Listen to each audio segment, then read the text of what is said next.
Back. Once again, we are dedicating tonight's show to discussing Guam's fruit bat, known locally as the finihi.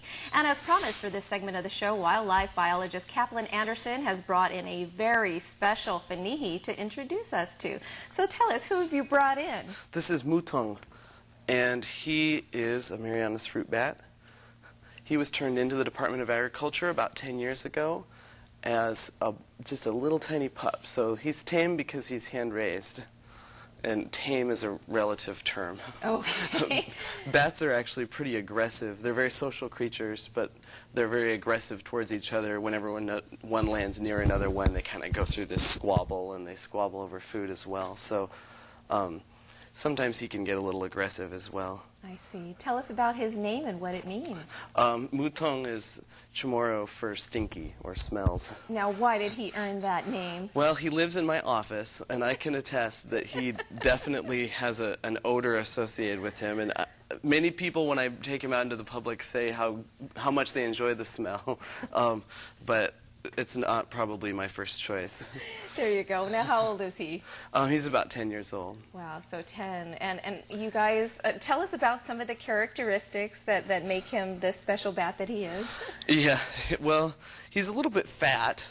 We spoil him because he's an educational animal. We're not using him for breeding or release. And so because he goes out into schools, he's an ambassador. But he's kind of a fat ambassador because we spoil him. I mean, if he lives in your office, you get to where you end up feeding him a little bit too much. What are some of his favorite treats that you bring in for him? He loves corn, and he loves mealworms, which are beetle larvae. And any fruits or vegetables he'll eat. And he actually doesn't exercise probably as much as he should. We've had problems in the past with people stealing bats, so we're not able to keep him outdoors very often because of that. Wow, so they are a nice commodity to have, apparently, even as a pet, right? I guess because I'm not sure if people here have kept them as pets, but obviously they're not allowed to. But right, but I'm not sure about in the past or not. Okay, so I noticed as you're holding him, he's constantly hanging upside down. Is there a reason for that? Is that kind of his natural state? Yeah, that's his natural state. He actually only flips right side up to go to the bathroom. Get out. Because if he went potty this way, he'd make a mess. So he just hangs by his hooks, he does his business, and then he's back upside down again. Now I'm looking at him. He obviously is an amazing creature. His wingspan, I mean, how big is his wingspan? What does his fur feel like? Well, you can certainly feel him. Oh my goodness, it's thick. Yeah, it's kind of thick. It kind of feels like dog. And his wings, they kind of look leatherish. Yeah, they're kind of... Oh my goodness, yeah. Kind of like a chamois feel, if you will. Yeah, it does feel like a chamois. Interesting, interesting.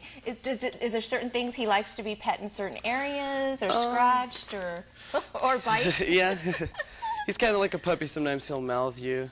Yeah, I mean, he just likes to be scratched. He's also he is, unfortunately, sexually imprinted on humans as well. He really thinks he's a person, and he thinks people are who he wants to be with, and so he also sometimes tries to mount people. And he's obviously very kinetic as well. Which God, he's fascinating. Luckily, he's not doing right now. Now, does he make distinct sounds? I know when you brought in the cocoa bird, he made a very small, distinct sound. Do the bats make a distinct sound or a mating call? Yeah, he makes different noises. It's sort of grunting sounds, sort of what you would expect from a mammal, sort of a kind of noise.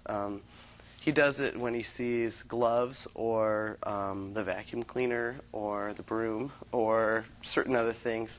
I'm not sure his whole past, but certain things make him either happy or angry, and he vocalizes. Okay. Now, has he interacted with any of the other bats that you gather, or you don't really bring them in the office? We don't bring them in, know what his interaction would be with? No, he's just he's our only guy. Any particular studies you've conducted on him, or? No, I mean, like I said, he's our ambassador, so we study the kids' faces when they see a bat for the first time, and that's about it. What is the funniest thing that he's done in front of a big group of people? Every once in a while, he'll fly. Okay. And sometimes a bat with a 2-foot wingspan coming at your head is a little scary for some, and it can cause for a little drama. Well, he's obviously causing a lot of drama here tonight, and we really appreciate